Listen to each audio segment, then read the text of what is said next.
kuko nawe wabikoreye Yesu azobiduha.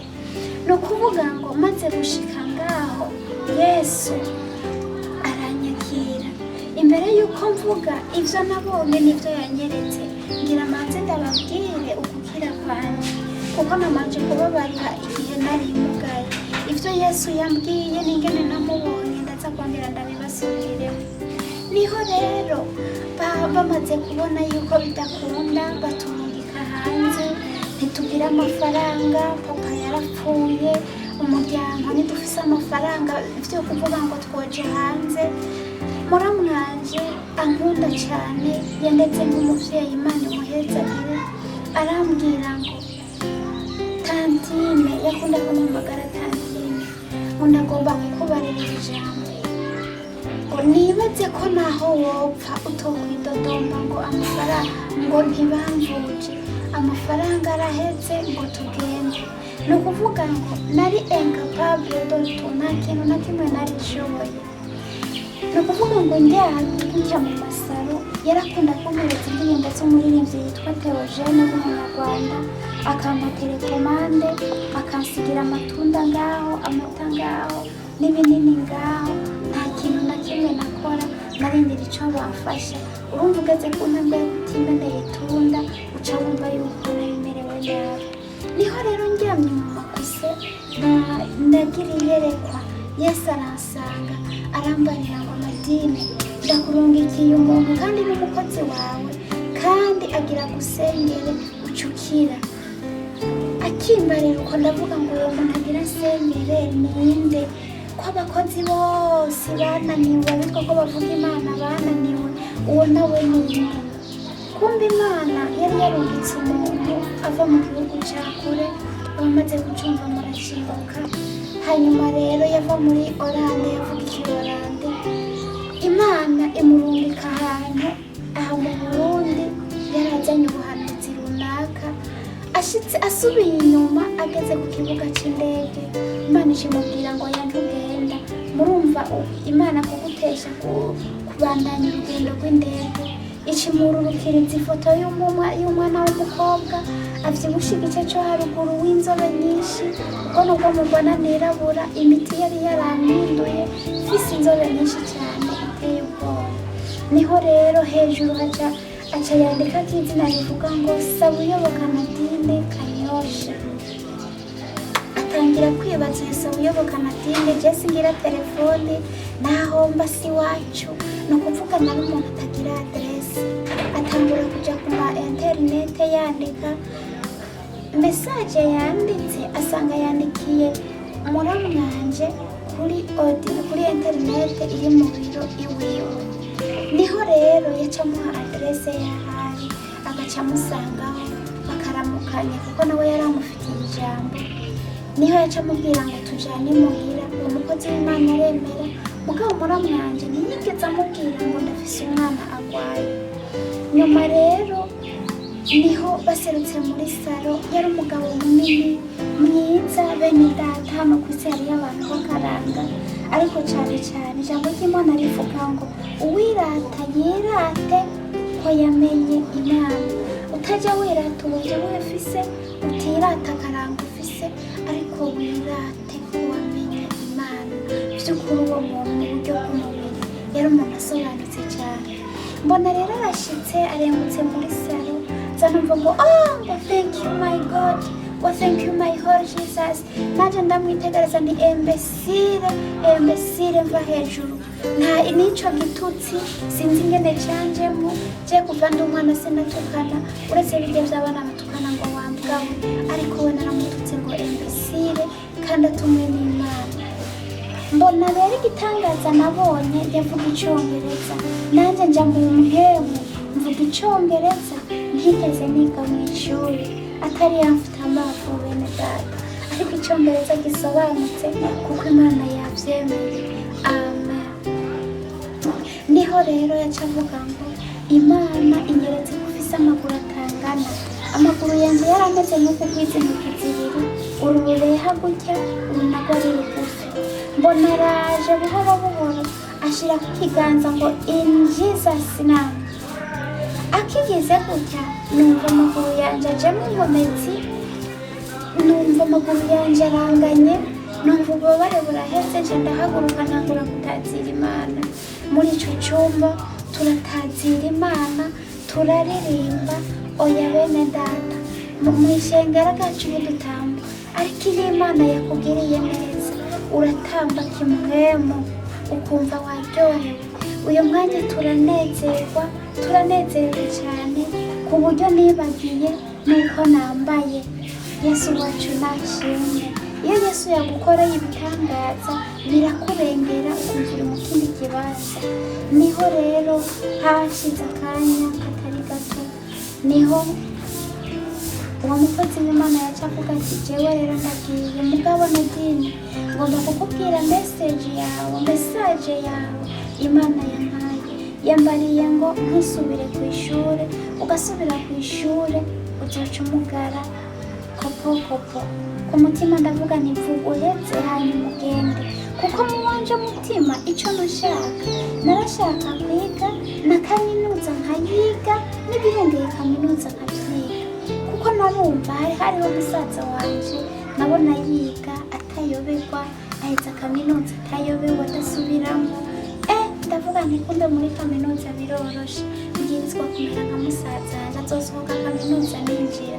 Urumva ishuri nararikunda cyane kandi n'ubu sindaryama.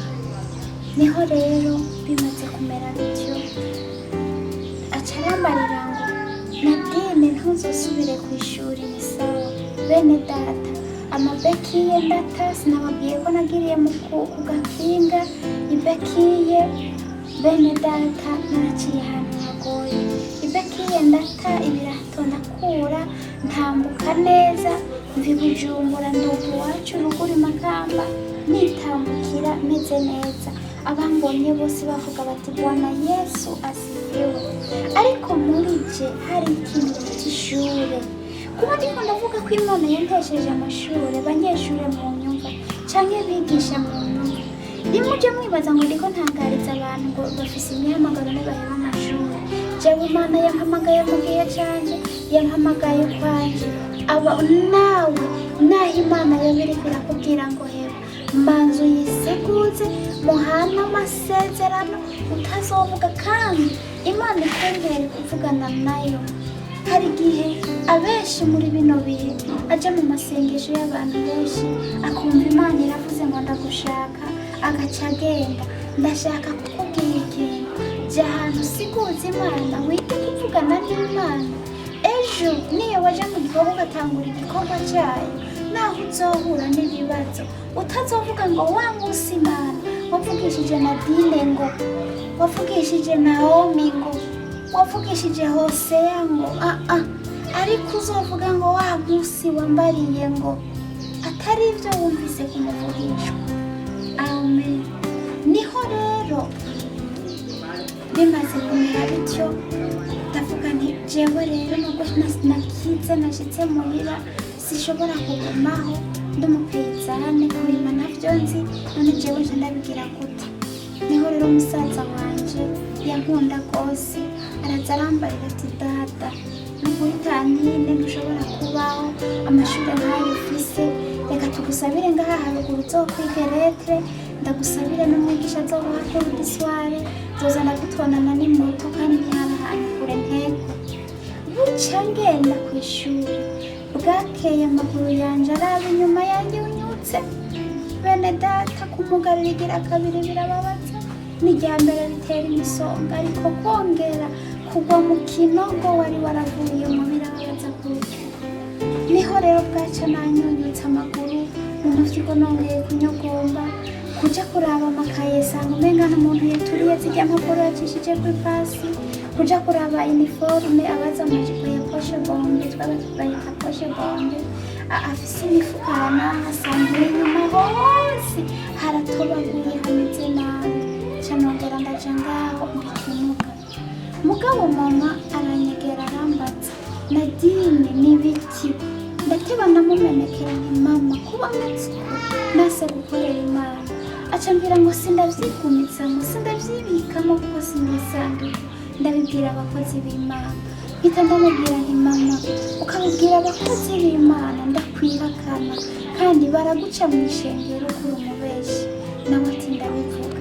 bene data kuba ndi hano sinodondora byose ntinabijemo, reka manze mvuge ukumuguka kwanje n'ubu niko ndaza kubabwira ibyo Yesu yanyeretse n'ibyo yantumye.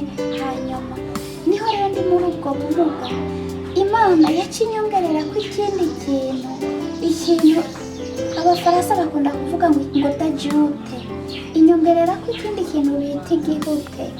abantu bazi igihute bagenzi, igihute kirababaza. igihute bita ngaha ku maguru, kimwe gitaha ikindi gitaha ikindi gitaha ikindi gitaha. nagwaye ibihute byose hamwe ibihute 12. ni ukuvuga haragera igihe kwa muganga batirirwa barantera umuti, babisatura numva, bakangirira ibintu byose numva, ata muti w'ububabare banteye. umenga mu kiganga numva bavuga anesthesi, sinzi ikindi zina bagiye. niho rero ibihute bimaze kundembya, maze kumererwa nabi. ndafise muvyara wanje yari umusitanteri, nawe yankunda cyane ga. namubwira Yesu nuko vyogenda kose nkenera ko azoja mu ijuru, yoja mu ntege nke vyogorana, kuko nawe ivy'Imana ntiyavyemera cane. rero umunsi umwe nza numva arantelefone ati urumva ndiko nja ahantu mu kigwati c'amahoro, vise perezida yariko aja kuhugurura aho hantu ikigwati c'amahoro. numva rero uwo musitanteri arantelefone arambarira ngo ja kwibarabara baraguhitana. ndamubwira nti je sindi mayibobo, kuko yarambariye ngo hari umuntu ariko arakurondera ari iwanje. Yesu nawe yari yambwiye ngo ndagutumira uwundi mukozi w'Imana ngo araje kuguswanje, ngo araje kugusengera, ngo kandi ucukira ngo mugabo uce wemera inkorere. uwo musitanteri ambariye uko, ndamubwira nti je sindi mayibobo, ahubwo segerereza amarifti. niho naca ngenda nkabwira musaza wanje nti musitanteri arantumye ko duhurire mu kigwati c'amahoro, nifuza umuntu yonjana. acambwira ngo nta moto fise, baza bayitwaye. niho naca nja ku mubanyi. uwo mubanyi acambwira ijambo rikomeye ngo je simbeka ibimuga, ngo bwira musaza wagutware. aduhaye iyo moto aranjana kugeza mu kigwati c'amahoro. abari banzi nahora nja gukina umupira, abari banzi nahora nyine n'agakobwa gakerebutse kw'ivyo. niho rero yaca dushitse aho kurorera abariko baratamba ingoma, batamba agasimbo, abariko baritega umukuru, baza kuvuga jewe ngo aho mubona ngo si wa wundi ngo yahora akina umupira, ngo yahora yiruka no kwiruka, ngo aho mubona buza ubona. baca bantazira buza ubona. aho kurorera abariko baragira ikintu barorera jewe, ndahita ndashavura, ndavuga nti musitani wanzanye hano kugira barorere jewe. anyinjiza mu modoka, naho nyine ntaco vyamaze, baciye banzunguruka baguma bashengerera. numva birambabaje umutima wanje. ndavuga nti Mana uranyanikiye muri ino si, ndagomba kubibwira bene data, iyi Imana ikwanikiye atari ikwanuye, n'ubukugirira akagongwe ntashobora kuhagukura, ariko Imana iyo ikwanuye ibiguhinduriye amateka. uzoja ubona abantu bakubwira ngo twari twaragusengeye. Yesu wacu nashimwe. niho rero hagera igihe bankura muri iyo modoka, banshira muri tribune ndorera ibirori nk'abandi. mu kanya turaduga, kuko vyasaba ko tuduga hari ikibago kuri komine. niho uwo muvyara wanje musitanteri. niho rero dushitse vyasaba, kuko sinashobora kuryama ku gitanda, vyasaba kundyamika hasi ku matera, ukampa ibintu bitose, ari umuceri warawutosa, ari ikintu cyose vyasaba kumvurika, kuko sinashobasha guhekenya kubw'amakoma menshi nari naragiyemo, ndaza kubibasigurira. niho rero ndaho naza numva abantu bavugira muri saro, ndavuga nti reka nikwege nje kubaraba. ntora bekiye zanje ngenda buhoro buhoro. niho naza mbona uwo mugabo ahaguruka ngo Yesu ngo urakoze nanjye ndamwitegereza ntiyembesire kwera ivyananiye abantu nyabantu bishobora umuntu amusora ariko Yesu nawe urakayana kudumikira umuntu amusora kwera narumva nyene namukengeye nawe ngo Yesu uyu ni wa mukobwa wanyereka ngo Yesu urakoze wababa ndavuga ntiyembesire